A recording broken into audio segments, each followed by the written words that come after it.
Welcome to Anecdotal Anatomy, the podcast that curiously explores the stories the body holds and tells through conversations, stories, and practices. Our mission is to connect the individual to the collective through our stories so we may better understand our interdependence and ultimately live a more peaceful coexistence. Is that too much to ask for? Each episode builds from the last and contains kernels of every conversation we've had to date. We cover science-y things like fascia, anatomy, the nervous system, and other body-based science. We also have a pretty high tolerance for the woo factor, which, let's face it, it is also energy and should not be discarded as if it has no value. We are nature-loving, yoga and meditation teaching podcasters that could, aiming to make the world just a little better than we found it. Our motto is, leave no trash trace. We're only visiting, but leave your heart print with every step.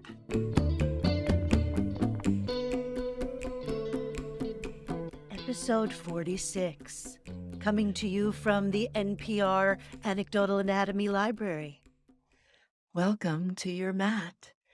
Gather your things and your props and find a comfortable seat. Have you been wondering about your karma, how you're going to make things manifest, how you feel blessed and living in the love and light, letting go of ego, honoring the laws of attraction, seeing signs from the universe everywhere you go, sitting in deep self-love through deep self-care, raising the vibration so that you can do the work and follow your bliss? You know, everything happens for a reason.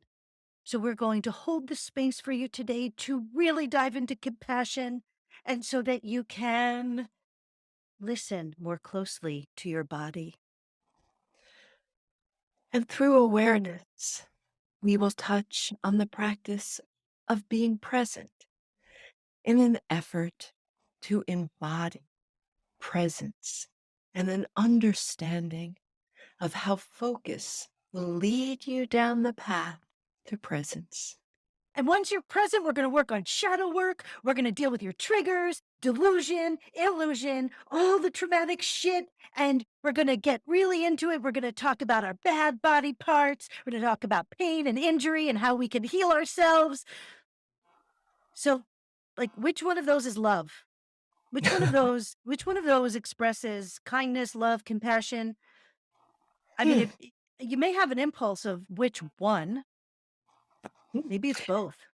Yes, maybe it was because we were so good at our yoga voice. Instead of being insistent that you just walk into the room, sit down, grab your stuff, and let's get ready to practice. And sometimes that is my yoga voice. Because sometimes you walk into the classroom and everyone is, hanging from the chandeliers and they're screaming and it's like a fucking cocktail party. So you have to put on a different voice. And all of this is just to suggest that there's no one way to express love, compassion, all of that. And sometimes it's uncomfortable. We talk so much in the yoga world about holding space. We're going to hold the space. What does that mean? Holding the space for just the good things, for just the positive high vibration that moves us into our most optimal selves. Well, sometimes there are obstacles, there's shit we got to get around and get through. And so we have to address those too. And we have to be with that discomfort. Yeah, and times of heavy, heavy stress, I don't know about anybody else. I know I have defaults in my times of stress, and it's avoidance. It is, oh, I don't really want to have to deal with whatever this thing is. So you know what I do? I work a lot. I'm like, oh, look at that project over there. I'm going to sit down. I'm going to start working. I'm going to create something. I am going to dive so deep into work that I can avoid every bit of the things that I don't wanna have to deal with. And sometimes that avoidance even is subtler because we practice. We have these spiritual practices that aren't they supposed to keep us from pain and trauma and suffering? Well, no, actually, and I hate to spoiler alert here. These practices are not protection, they're not armor. They can be both sword and shield, but that's discernment. And that takes some time to understand how to use the practices. But if we're coming into yoga, meditation, any number of practices, chanting, mudras, whatever they are, with the expectation that they're somehow going to help, ease the way, from now until death do us part with ease and, loving kindness, compassion, all of that, then I think we're gonna in for a pretty rude awakening. Yeah, holding the space for me, anyway, in my view of holding space for myself and for others, is to allow anything that needs expression to be expressed. And that can be expressed in, you know, um, laughing, it can be expressed in crying, it can be expressed in sadness or pure joy. But when we have feelings that arise, holding space is allowing ourselves the gift and or others, if we're holding the space for others, the gift to feel and experience and process. We talk a lot about the stories the body holds and the stories the body tells. And why do we think that the body's holding on to all of these stories? Yes, we embody each and every one of our experiences, but do we also stuff some of those experiences into places within our body for safekeeping? So that maybe if we don't want to address them, deal with them, or feel them today, we can just stick them over somewhere in this little box and tie it up really nice and tight with a little bow so that when we're ready to experience them, we can let them out. Or maybe they show up in our body in a completely different way as discomfort or stress, or maybe just changing our voice and acting out to other people because instead of experiencing and processing, it turns into frustration. Yeah, I think we're lucky if we have the chance to feel the range of feelings. As a parent, I have 3 kids, and, I never would want to deny them the experience of rage, of sadness, of disappointment, of frustration.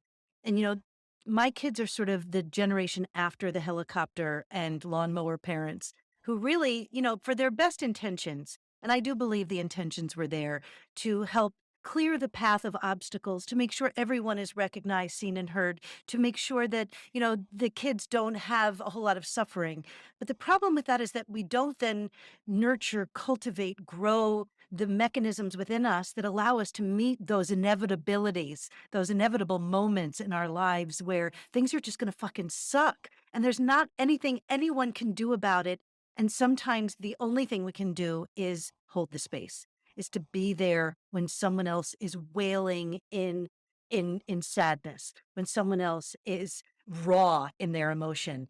And, as a parent, we've likely all experienced that. And as friends, we've likely experienced that. As children, as, if you're in relationship with anyone, the chances that you have touched something raw is great.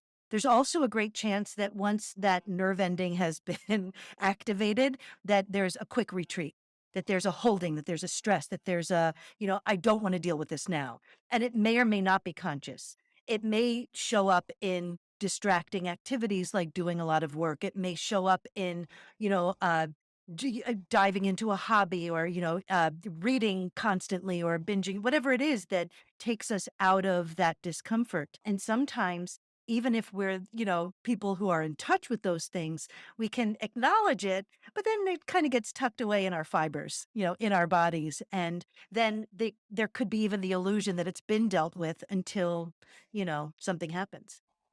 Ooh, you're talking about fibers. I knew the, I'd get you with that one. the fibers of our body.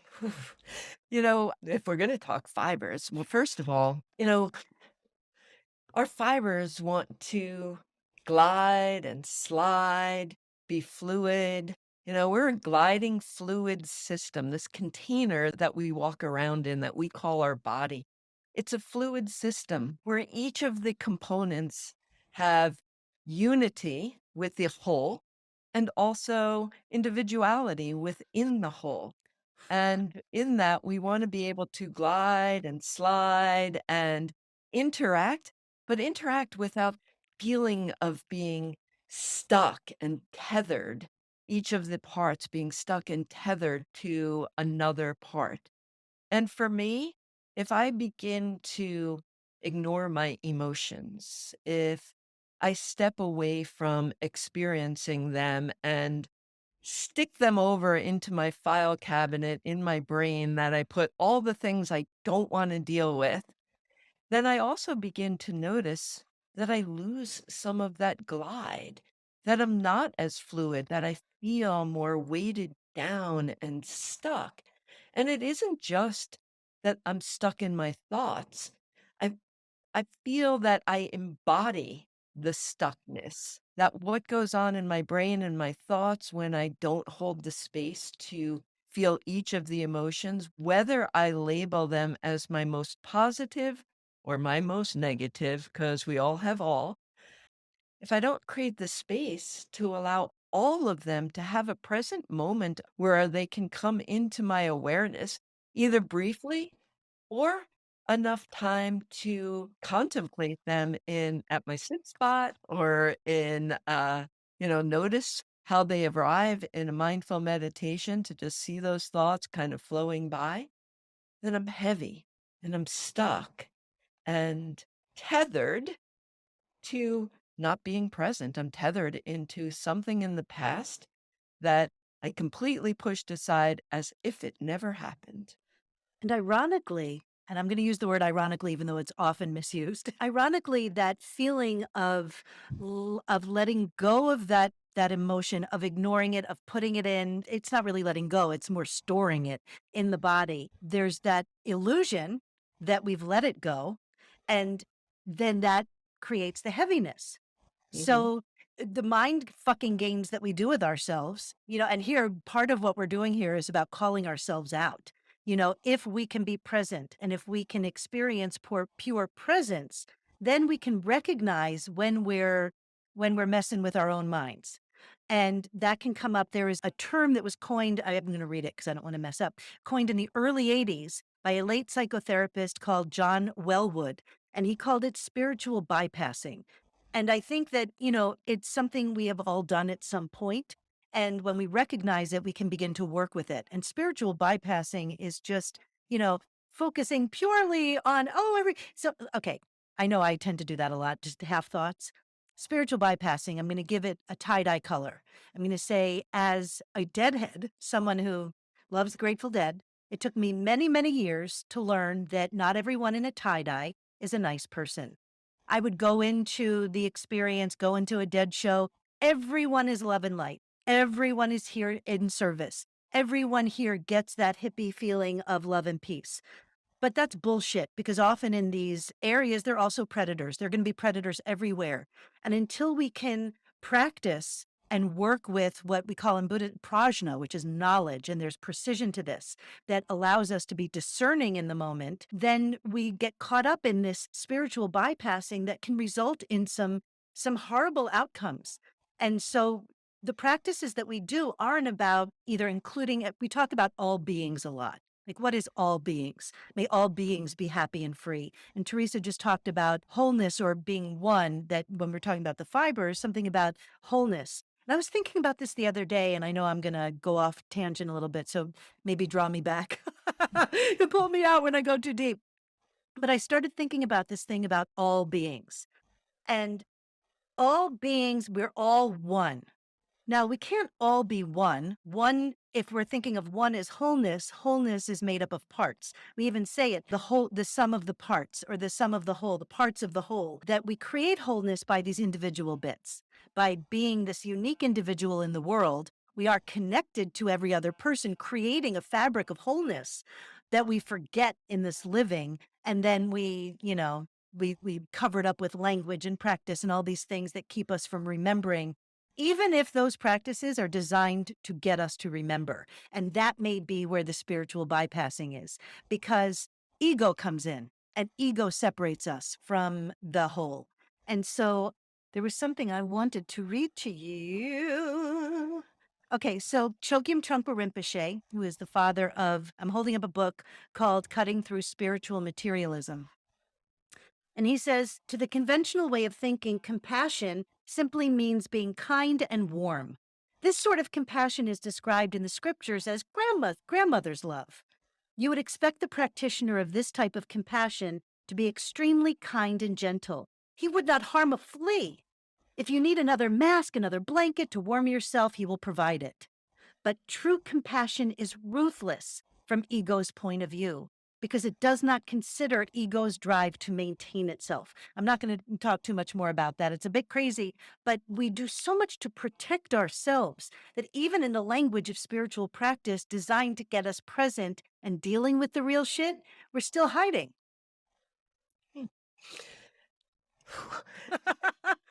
I I'm know. gonna I'm gonna make the sound that you pointed out. Woo! Woo! I love And I it. I didn't love it. notice that I go, whew. Maybe the listeners have noticed more and you noticed, but it's one of those patterns that I have that when I hear something and I'm like, oh, that. Whew, So I'm gonna just need to, that to tie it process. up, there's this one sentence. It says the sudden energy of ruthless compassion severs us from our comforts and securities. So I mean, these are things we don't tend to put together. Ruthless compassion severing us from security and that safety. Like, but that's the world in which we live, and that's I don't know. At least over time, what practice has revealed as being a tool, as being one way to meet things as they are. But first, we have to see them as they are, and we don't want to do that. No, no. That takes time and effort and being willing to be vulnerable, even if it's just vulnerability with yourself, to hold the space to be vulnerable and look at a situation with awareness. Not not just in an effort to be like, "Oh yeah, that happened, blah blah blah," but to become more in tune with who our authentic self is, to really touch that part of us that realizes that vulnerability is strength. There's a softness sometimes to strength that gets confused. We don't I don't. I shouldn't say we. I don't always see the softer side of me as being a strong part of myself.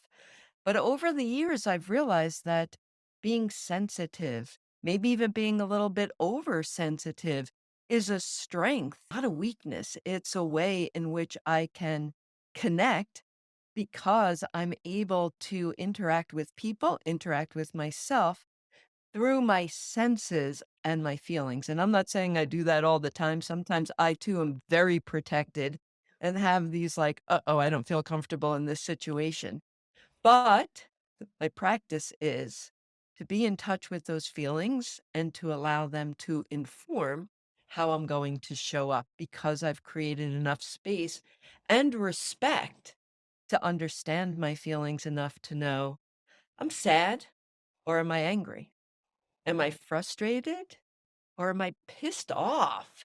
Like Yeah. sometimes without creating the space for me to really observe those feelings and sensations, I confuse them and put them into maybe a category or a definition where they don't belong. And then I'm just like, I'm just going to hide that away. I don't want to deal with it now. I'm walking away from it.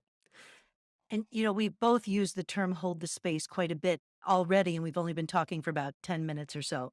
And what's interesting about this idea of holding space is that it feels like it's holding it for either for ourselves. I mean, we have to hold space for ourselves, but typically in a teacher student relationship, we're holding it for others. And so it becomes really important to do the work, which is another thing that was on the list of things that we say to do the work on ourselves so that we can hold the space for others. And I know my experience is when I'm holding that space and it's not extreme one way or the other. It's just a typical day and we're just being together. It's a lot easier for me to take a step back and be present and have that presence in that relationship. When it gets extreme, it becomes harder for me to remove myself from just holding the space and and sort of hurling myself into the space, trying to make myself relatable to the person who's suffering so that they don't feel alone. Say, "Oh, I understand. I've been through that." Or, "I totally get you," or whatever that is, or "I'm so sorry." Whatever words I may have, I'm no longer holding the space for that person. What I'm doing now is a therapy thing, and I'm not qualified to hold therapy. That is not my job. It's not in my purview. I can have a conversation with someone And if we've set the boundary around that and said, okay, do you want my opinion? Do you want to hear what I have to say? I would love to be able to, let me just hold you. Whatever that is, to sort of get the consent from the other person, even if that consent is for yourself, because it is hard to hold the space for ourselves. But that's the work we have to do in order to be able to do it for others. And the reason why it's so on the surface for me is I've recently had the experience of being with someone I love who's in a very raw emotional state. And every time I would start to say something, I thought, don't say that. Like, just be here. And then there was no language suitable for that situation. And anything that I could relate to is bullshit because it's not me. And it's not my time to say that. So the work on self is important so that we can hold the space for others. Yeah. And I haven't counted our hold the spaces, but I know that we've said them a lot, as you just pointed Yeah. out. So it might be worth diving a little bit deeper into what that means. When I was teaching in massage school, you know, we talked and taught holding the space because it is not an uncommon thing when somebody is receiving touch for that to tap into the senses of the body, to, for lack of a better word, a portal into some of those stories that the body is holding. As you're receiving touch, maybe we tap into it. And so in teaching my therapists in school to hold space, we gave context. Like, for instance, if somebody's having an emotional release, it would be very little conversation. We might say something like, would you like to continue? Or do you want to stop at this point? So empowering our client to be in control of their own session. May I get you a glass of water or a tissue? Something to feel supportive, but not inject ourselves into their story or their experience. And then, shall I take a break for a couple of minutes and allow you some time? So I'm not looking to fix or offer my opinion or tell you what to do, but rather to allow you the time that is necessary for you to make some choices on how you would like to proceed. Because whether it's a yoga teacher, a massage therapist, or just a really dear friend, we're not therapists. And sometimes the best thing that we have to offer is our compassionate listening and time to process. I couldn't agree more. And I think that in a classroom situation or in a professional setting, that line is easier to see and it's easier to honor because we've taken, I won't say vows, but we've sort of decided that this is the ethical way that we're going to, perform our duties as teachers. When we start dealing with loved ones, that line is a little bit harder to honor. And so, yes, I'm not if someone's on the table, is this cool? Like we move in those stages, but when you're holding someone you love who is just, in a raw emotional state, the impulse to want to help, to want to, not fix it in the moment. I've always, and that it's not, don't have that power anyway to fix anyone. It's not within anyone else's ability to do that. But there is a sense of, of self-control is the thing I would need to work on, and I am that person who is making it relatable, who wants it to feel good, who is saying things are gonna get better, everything happens, for a reason, though while that is language that can be harmful when said at the wrong time, at the right time with distance and perspective can be a teaching tool. So language is not either good or bad, it's not helpful or unnecessary. I think with everything, it's discernment and timing and to be able to read the room in that moment. And I say this because every day I feel confronted with, have you really learned this? You're doing all this practice. How's it showing up?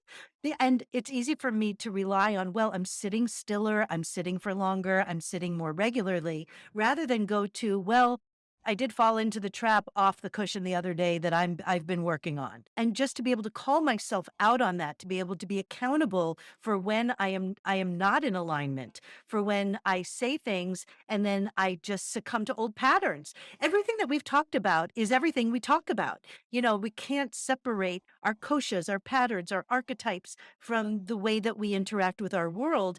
And that's necessarily going to show up in how we hold space for ourselves and others. Yeah. And when we talk about holding space for ourselves, I'm just going to stay with holding space for myself and maybe be a little bit more personal so people find a way to relate to holding space for themselves. And I feel like I can easily fall into the trap of this is kind of funny since we're on Zoom and recording, but I'm going to say fall into the trap of being in my devices way too much.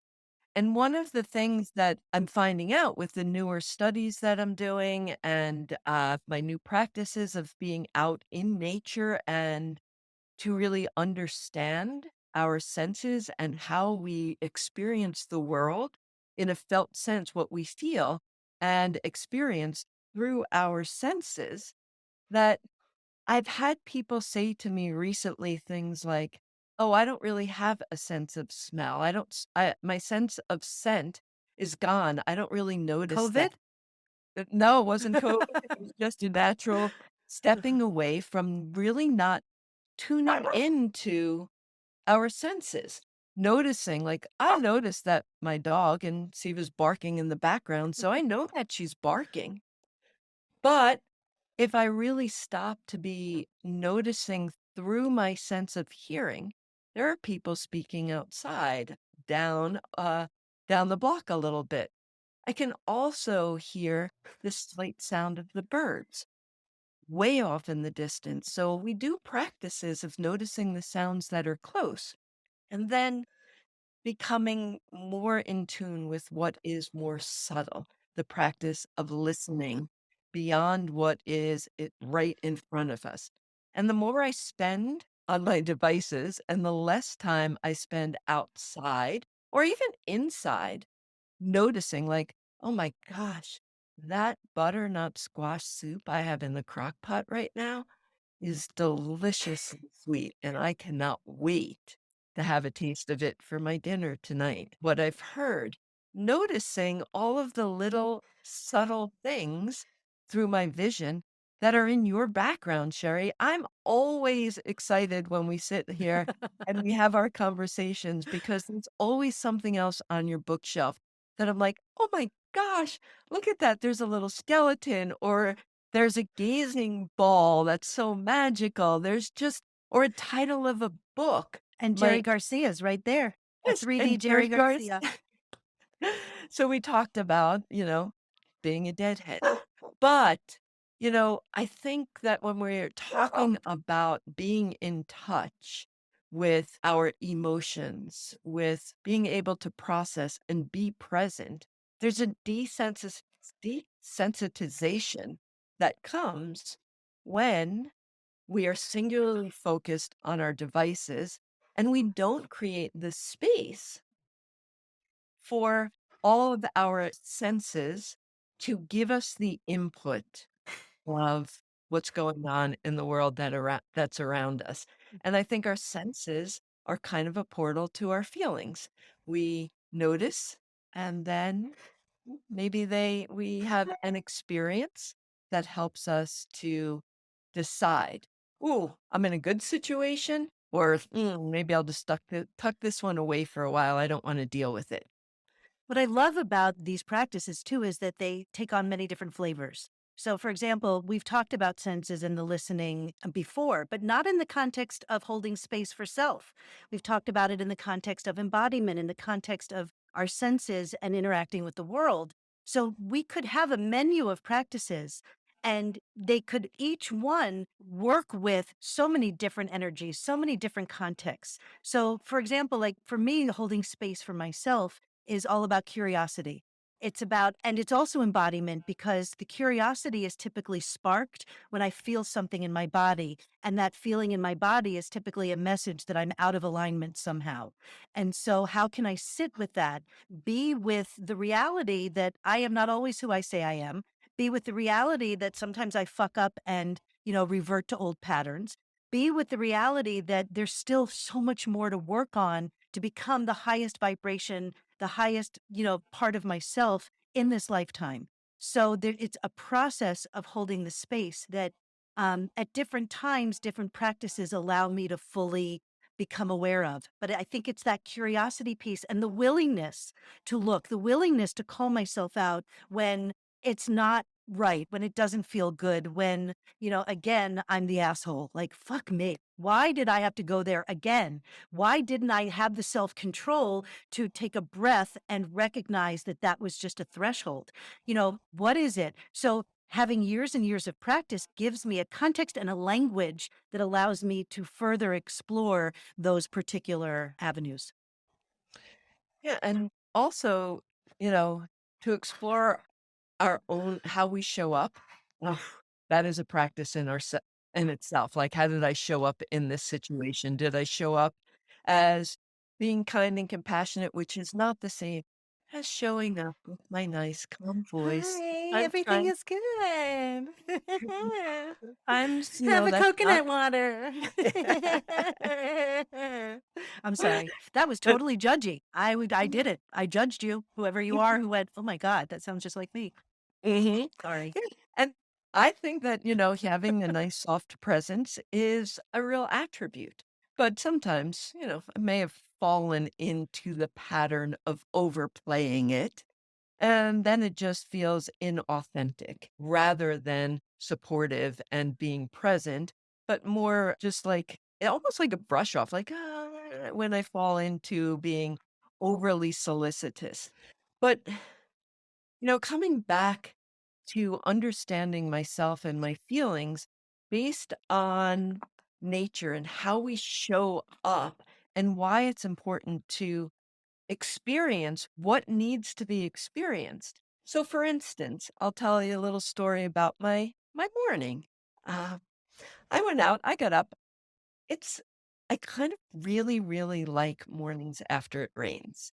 It's a little bit damp and there's dew on everything, these little droplets of water that are dripping from the trees. And I was a little tired, and Siva, of course, needs a walk, so I get her all set. But within a couple of moments of feeling that post rainy day morning, I started to notice, huh, I'm really kind of enjoying this walk in the dampness. And part of my walk every day is stepping through a path that has pine trees. And there's something about the scent of pine trees. Maybe it goes all the way back to childhood Christmases and trees in the house. I don't really know what it is, but I do know that experiencing that scent often brings me this sense of immediate calm. And if I'm feeling upset, I'm feeling confused, I find myself being drawn to go to places that will calm me down so that I have a clearer vision of what it is I really want to see and experience. It kind of is like I step into that pine scent, and it's like taking the eraser and erasing the board of all of the clutter that's on it and just go, oh, here I am in this present moment. And so I stopped and just took this nice deep inhale, and the pine needles have been falling down, so I stepped on them and crunched them, which released their scent and encased in their canopy, and that brought me to a present place, and I kept walking, and I always go over to this grove of the trees that are kind of off in the distance, and I don't have a lot of time for a sit spot when I have Siva with me. Her attention span is about 30 seconds of me standing still. But each morning, I walk up to the very same tree, and this goes back to you saying we're all connected. I walk to the same tree, all beings everywhere, be happy and free, and I lean back And as I lean back and lean into the support of the hardness of the trunk, I can feel the uneven texture of that bark, almost like, oh, yeah, you're going to scratch my itchy back for me. I can feel it against me. And it takes me into a place of feeling supported. And I don't know, somehow for me, that is empowering to say, now I am ready and prepared to feel whatever emotions I need to come up, whatever I need to process, whatever I need to feel. I think that's where consistency comes in terms of being able to take that feeling out of the easy and into the hard. So when you're in that, what I'm hearing is that when you're in that pine area, it brings up all of that goodness. And so you feel prepared. But what happens when you leave the pine grove? How long does that last? How long can you feel that empowerment before it begins to fade? And the only reason I say that is because I've experienced that too. Like here I am. See, I know exactly how you feel. I know I've been there myself. That same kind of thing. But this idea that we go into a workshop or a training or into the woods or at a tree or wherever it is that wakes us up to that moment, and we feel the surge of power. We feel Archangel Michael coming to envelop us with his wings and lift us up to the highest height.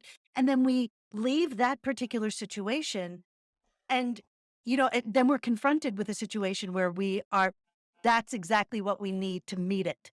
If that was an isolated experience in the Pine Grove or an isolated experience at a training and you didn't really do anything to support it after that, then how do we cultivate more sort of a longevity of that presence? It's going to wax and wane, but that's why consistency of practice is so important so that when we are surprised along the path with an obstacle or something that, yeah, we don't have a tree to rub our back against or the scent to help infuse us with that feeling of courage and power, then what is it that we can access? And I would say we access the experience of consistent practice. Yeah, I think consistent practice gives us these embodied sensations. It is for me, my consistent practice and what I've learned a lot from you in mindfulness meditation, especially when you introduce me to keeping my eyes open when I meditate, this mindfulness practice is my trail, my pathway to embodied sensation. And if I go to that tree and I pass through that grove every single day, it's not every day, it's most days. If I cuddle up, yeah, I'm a tree hugger. If I cuddle up and I feel the tree against my back, when I'm stressed, when I really need that support, when I need to be reminded to be present, is it possible to recall the scent with such vivid sensations when we're not even anywhere around the feeling of that rough bark on my back or the scent of the tree in the air? Can I imagine it? Oh, the curiosity of a child, right? Kids' imaginations are amazing. They would be able to imagine it like that. But can I imagine it in such vivid detail that I can feel the presence and the strength of connection to be able to deal with the thing that's coming up right at this very second? Well, on the heels of that, I will say yes. And, for some people, it will be possible, and for others, not, maybe the scent. But, we both teach community tree in our public classes and in the things that we lead. And that's just, getting into a circle and everyone putting their hands together and supporting each other with their hands. I'm putting it right into the box in the Zoom box. But so we press into each other for that support coming into tree, which is a balance. We're on one foot. So then shake it out, come out, after doing that several times over my teaching career, when I'm in tree on my own practice, sometimes I'll just put my hands up and imagine that my community is holding me up, especially on days when I feel unbalanced. But see, I'm coming back to asana, the asana that has been a regular practice for me for 23 years, 24 years. I mean, it's almost 24 years. So with that consistency of practice, I can bring into feeling that feeling of support. Not that I would have even thought about doing that early on, but the emphasis on asana in our culture has allowed us to kind of perpetuate the practice in that way. But yoga, we're calling it yoga 8 from now on. Yoga 8, it's 8 limbs. We practice our, pranayama, our breath. We practice our meditation. We practice the yamas and niyamas, which are the ethical pieces of this practice. We practice the philosophy. We practice all of the parts of yoga. And so, Theresa and I, we're leading this retreat that's coming up in November, and it's still open. So you can go onto our website, anecdotalanatomy.com, Rhythm and Rhyme Retreat. And why did I even bring that up? What were we talking about? We're talking about yoga 8 and Oh, how yes. it goes far beyond asana. Thank you. Thank you for bringing me in, sister. So, as we're developing these practices and we're thinking, oh, is that going to be too much mudra or too much chanting or too much breath work or too much of meditation? We think, would we ever say in a yoga class, oh, that's too much asana, too much movement? We never would. So one of the things that Theresa and I are doing in these conversations and in our live events is we're trying to bring some equanimity to the limbs, let's say, to bring up the value of the practice beyond just the body. And this comes back to season 1. It goes right back there to the koshas, that each one of these limbs will tap a different energy source in our bodies and allow us to more fully inhabit the container so that we can move through this life and not feel that we need to avoid the hard shit. That reminded me that practice and yoga, there is a practice, but for me, it's a lifestyle. And when we talk about yoga 8, it's a way of looking at different precepts and practices that inform the way I've chosen to live my life. Before Anecdotal Anatomy, I think I have 10 episodes of a podcast called Yoga Off the Mat. And Sherry was a guest way, way, way back when it started. I think this, I talked twice as fast then, too. this journey of, coming together into this current podcast. But the reason that I started my original podcast, Yoga Off the Mat, was because of my commitment that yoga is a lifestyle. When I was at Kripalu, one of the people I was eating lunch with asked me, "Do you practice yoga every day?" And I always find that question fascinating because I said, "Yes, I do every single day." And she said, "How do you have time to get to a studio and get to your mat? Or do you do it on Zoom now?" And I said, "I think the question you wanted to ask, and forgive me if I'm going to rephrase it in a way that wasn't your intention, but I think what you were asking me is, do I practice asana every day?" And she said, "Yeah." And I said, "Okay, so the answer to that question is no. I don't always get on my mat for a formal asana practice, but I believe that yoga is a lifestyle.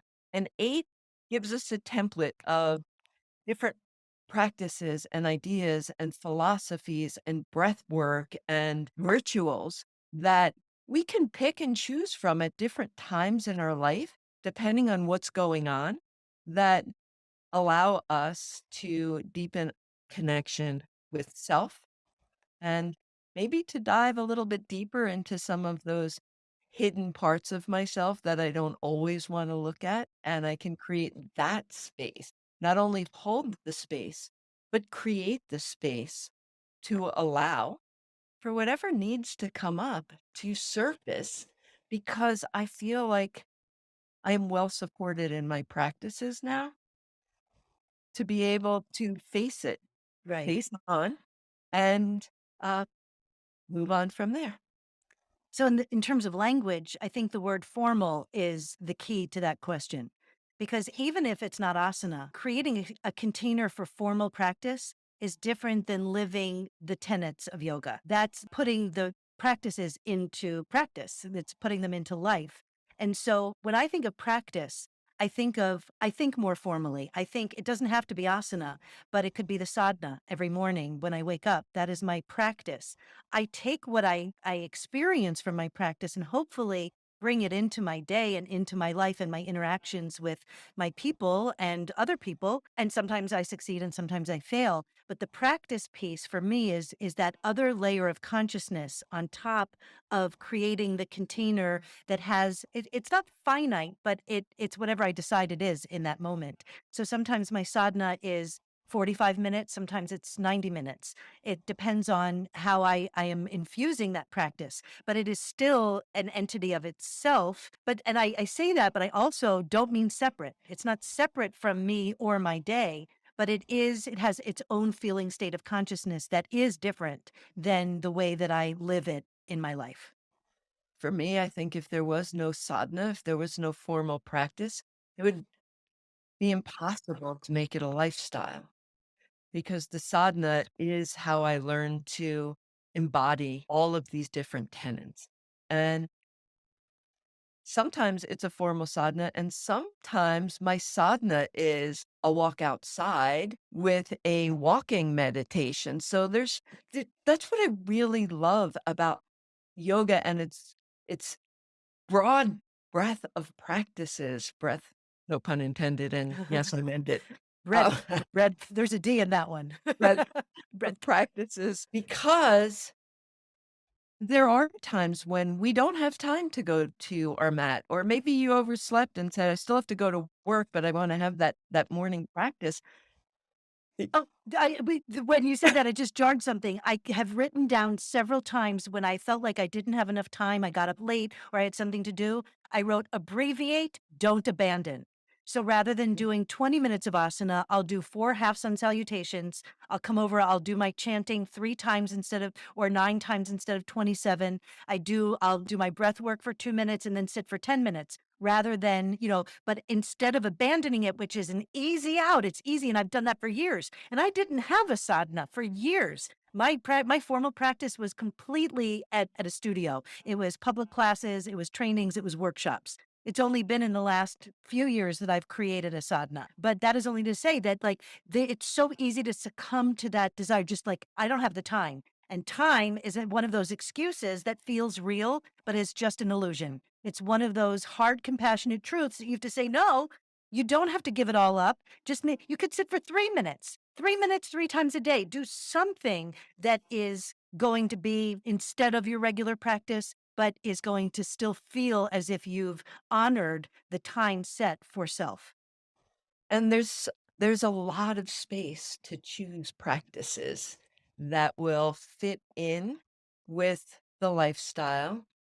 What's really amazing with when you look at Yoga 8 is there are so many options that we can choose in that abbreviation to stay connected to a formal practice when perhaps our timing doesn't allow us for what we've written down as this is my sadhana.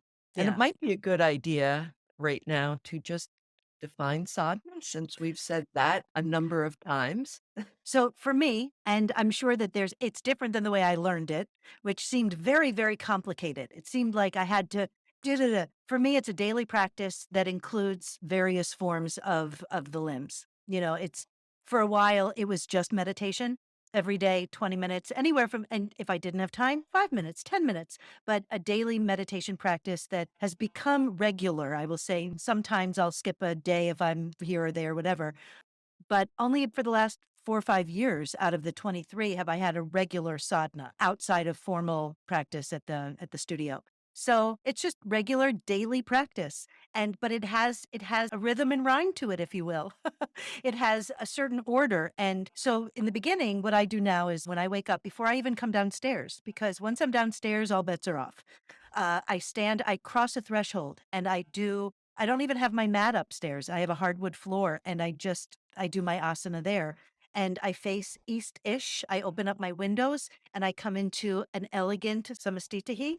I come into Anjali Mudra, into Tadasana. And then I do 3 or 4 half sun salutations. Sometimes it turns into 12 half sun salutations. Sometimes with my eyes open, sometimes with my eyes closed. And then I just let myself move into asana. I do balance poses, mostly standing poses, and that could take anywhere from 10 to 25 minutes, depending on the rhythm and flow of what I'm doing. And honestly, I usually start out cold and not wanting to do it, but I do it anyway. And I stand there within, after the first couple sun salutations, I am in it, I am warm, and I'm ready to go. The energy has already shifted. It's already moving in a direction that I want it. When I'm done with the asana piece, I move over to my bed where I have my cushion, my hard pillow. I face it east and I sit on my pillow and I chant. The beginning, I was doing the Gayatri mantra 27 times. And now I'm doing Loka Samasta Sukhino Bhavantu, which we did in season 1, which is may all beings everywhere be happy and free, until I do the next mantra. And that's going to be just as my spirit moves. But I want to do the mantra practice with each mantra at least a month so that I can give it the juice, the consistency, the momentum to do the energetic work that it has to do. And I think that one and done is good. Done is good, one and done is good, but there's so much more potential out there. And then I have my insight timer on my phone, which I have set to 25 minutes. The first, I have one bell after 5 minutes. So I do a pranayama, a breath work exercise for 5 minutes. And then when the bell goes off, I go right into my mindfulness meditation. And that's 20 minutes. And the bell goes off, I bow, and then I select an oracle card of one of my many, many decks. And that is my sadhana. And that is what I've been doing every day, I think, with the exception of 3 days for the last almost 2 months. I have a sadhana that I have been practicing daily, and you do as well. But I don't want that to feel overwhelming. We have the Rhythm and Rhyme retreat coming up, and we all start someplace. This is an invitation. If you are listening in real time, Rhythm and Rhyme starts in 2 days. This is November 5th, 2022. If not, hey, look back. We probably have some podcasts that we're going to do after the retreat. But for those of you who are hearing us in real time, this retreat is not for anybody in particular. You don't have to be a seasoned yogi. You do not have to have a formal sadhana or a formal practice. But we are going to really dive into some fun games. We're gonna have a fire ceremony. We've already talked about the idea that we might howl a little bit there. Yes, we'll have some breath practices. We will introduce chanting and mudra, mindfulness in a whole variety of amazing ways because we're going to be outside with all of our senses, Teresa's favorite place. So we will be outside on a farm that also has a beautiful nature walk and an evergreen walk. So we talk a lot about yoga. Rhythm and rhyme is designed to be a step in to someone who is looking to have a deeper connection with the rhythms and cycles of both the earth and ourselves. So rhythm and rhyme, our rhythm and our cycles of aging, the rhythm and cycles of a day, the rhythm and cycles of the year, who want to step into a practice or just learn a little bit more so you can be the most seasoned practitioner or somebody who is brand new. And the retreat piece of it is probably the most important because whatever activities we're doing, and trust me, we're working on these, and this is something we want to do. We don't just want to lead it, we want to experience this. It's already feeling like the retreat we need, even though we're going to be leading and it's going to be a different experience for us. But that said, this is a chance to get out of the normal routines of every day, the typical, sort of patterns that we travel that keep us in habitual patterns. And the community that is already gathering is freaking amazing. It's a bunch of amazing women who are heart driven, but who get it, who are connected and are looking for more connection. So I think that's you too. And if it is you and you're able to, please join us. It's going to be a lot of fun. And while there may be some asana, certainly going to be very doable. And we're seasoned teachers. We're going to read the room and we're going to be able to, share what we know with a wide variety of practitioners on a place in a land that is magical. And that first day on November 5th, I believe the farm is actually hosting a Grateful Dead cover band that will be starting before we're done. So some of the practices and things that we're going to do are going to be about incorporating them into an atmosphere that may not be naturally conducive, that we have to kind of live into our lives through these practices and experiences. So, practices, experiences, activities, blah, blah, blah, blah, blah, blah. Come, please join us. We're going to have a freaking blast. I am so excited about all of the things that you and I have been talking about. And for those of you who are coming, if you really want to connect to the energy of autumn, the wise woman is one of the energies of autumn that I really love. This is for passionate women seeking refuge through nature, community, and really to deepen our practices of self care, to have experienced this abundance of possibilities of sharing the earth's gifts and connecting and honoring that wise woman, Mother Gaia, and also that really internal part of ourselves that is the wise woman goddess. Yes. And remember how we started this, that we were very peaceful and calm. We also had some ferocity there too. So we expect to have a little bit of both. And to remember that, to stay in your seat.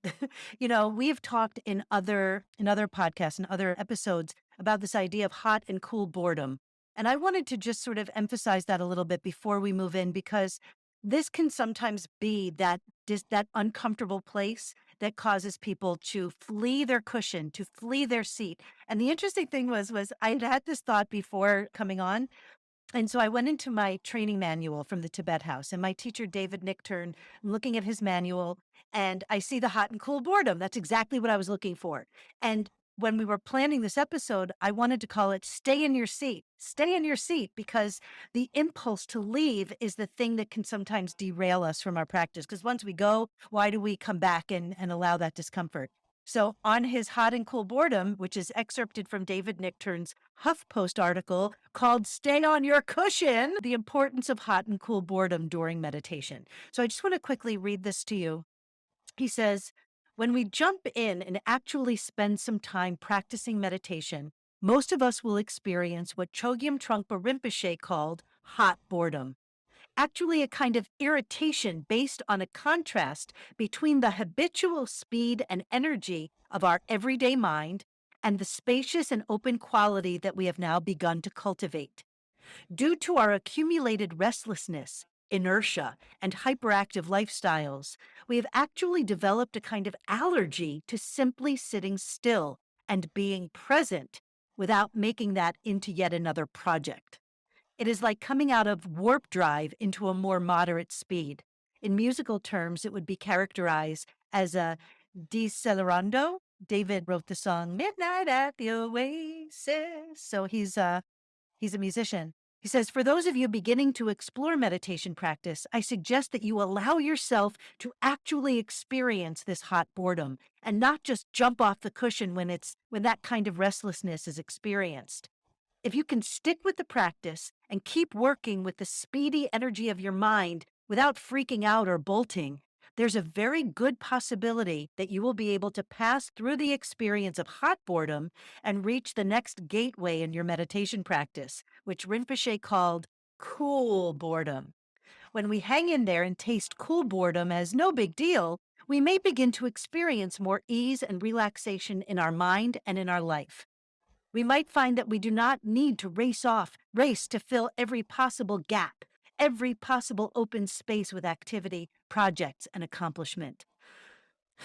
Unquote. That is David Nichtern, Midnight at the Oasis. And that's from his HuffPost article, Stay on Your Cushion, The Importance of Hot and Cool Boredom During Meditation. He's a beautiful teacher. His son, Ethan Nichtern, I have read from his book, The Road Home, which is beautiful also. He also wrote the book, The Dharma of the Princess Bride. This is the lineage I fucking love. Yes. We get to put it into real world stuff, this things that we love. We get to see it. And it's like what you said in the beginning, and I don't remember if you said it when we started recording or when we were talking about the frequency of energy begets energy, which was part of what we had planned and didn't really get into. But this frequency of seeing things because of a mindset or an energy that we find ourselves in, it's even with spiritual practice. If you can see the badassness in spiritual practice, you'll see it everywhere. I like badass meditation. That is a way to go, right? To really like step in and stay on that cushion. It was the same thing when I sat in my sit spot the first day or two at my training. All I wanted to do was get up and move around and go explore the forest. But sit spot means stay in your seat. Right. And I did. I stayed in my seat and everything changed. So stay in your seat until the retreat and then get your ass off the seat and come to the retreat. And we'll find a seat for you while you're there. All right, all right. I think we've done this. Have a Mhm. great week. Thank you, thank you, thank you. Thank you for listening, for rating, reviewing, and subscribing to our channels and all our other stuff. Thank you for inspiring us to have these conversations and to create contemplative live experiences that move our bodies, hearts, and minds to the rhythm of our highest selves. Thank you for showing up. Feel free to send us your stories, questions, and comments to anecdotalanatomy@gmail.com. As always, we thank our amazing editor, Judith George, Keith Kenny for our fun music, and Cindy Fatsis for our photos. Journey with us as we continue down the roads of discovery, taking the detours and meeting the mysteries. You are our why. See you next time.